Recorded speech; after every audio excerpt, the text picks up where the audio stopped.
If people ask me what is the biggest strategic issue that Mulgrave faces, I will frequently reply it's around the recruitment of very high quality teachers.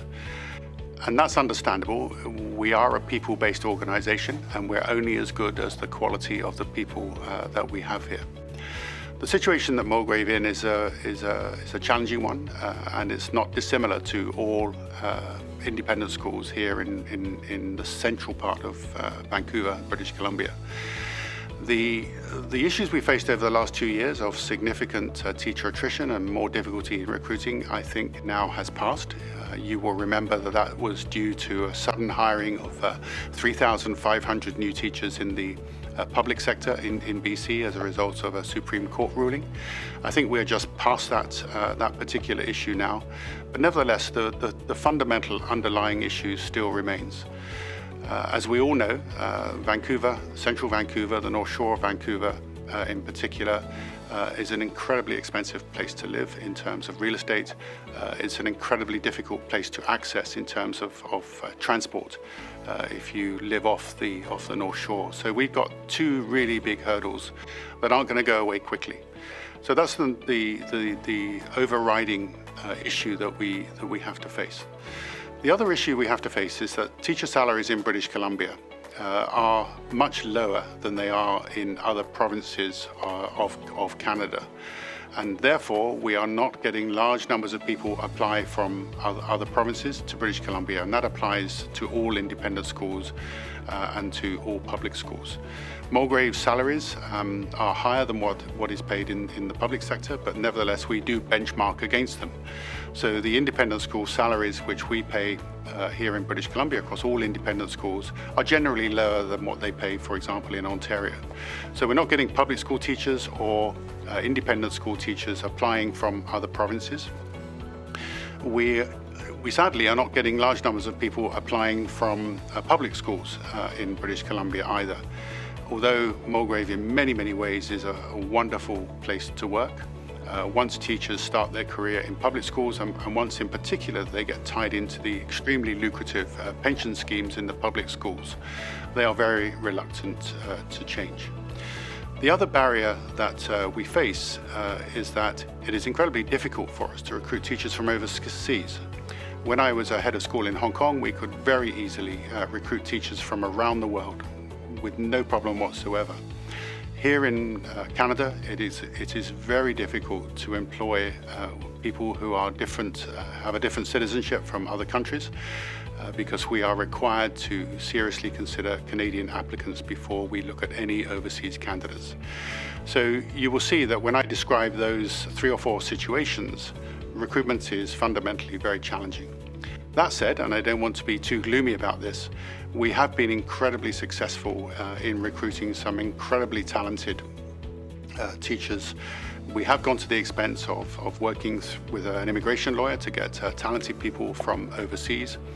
We do work with the University of British Columbia, who has an IB teacher training stream to take the very best young teachers from that stream at UBC. So as I say, it's not all gloom and doom, and I think we work very hard at this. We work very hard at it every year.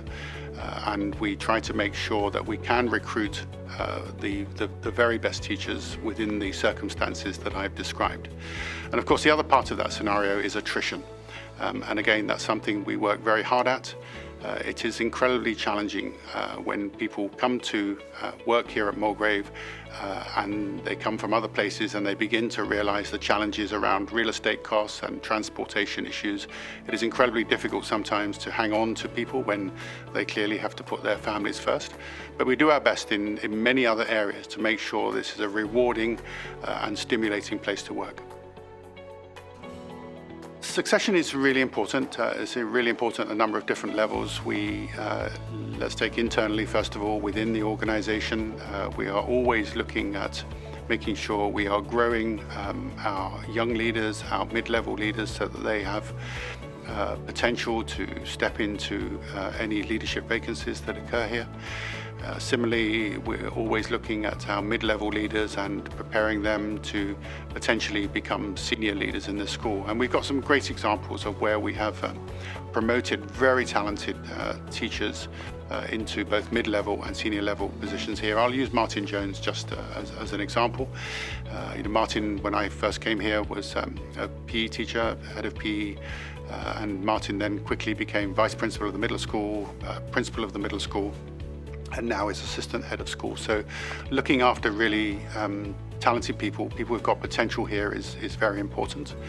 There, of course, will never be positions for everybody, but that doesn't mean to say that we're not interested in developing people's leadership potential.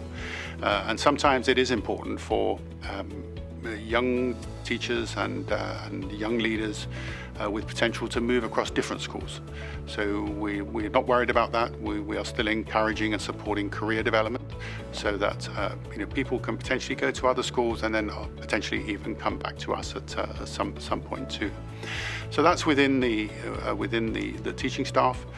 Of course, people will always ask about who's going to be the next head of school, and not that I've got any immediate plans to go anywhere, but I always look towards people in other senior positions here. We've just appointed Lindsay Burns as our new deputy head of school. We've got Martin Jones as assistant head of school.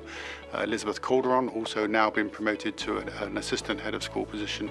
We're always looking to the next level of leaders to be potential successors for any role in school.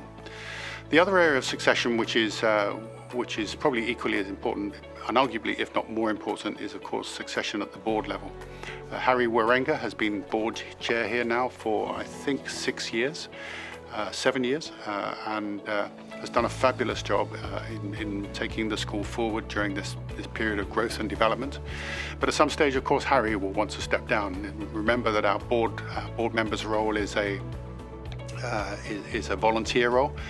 It can be very time demanding, and therefore it is important that we give people the opportunity to step away or to step down from some of those high profile roles, and that we do have a succession plan for other board members to come forward and take on leadership positions. And I can assure you that those discussions are had on a regular basis by not only our board executive committee, but also our board nominations committee, to make sure that we're in good shape in terms of board succession too.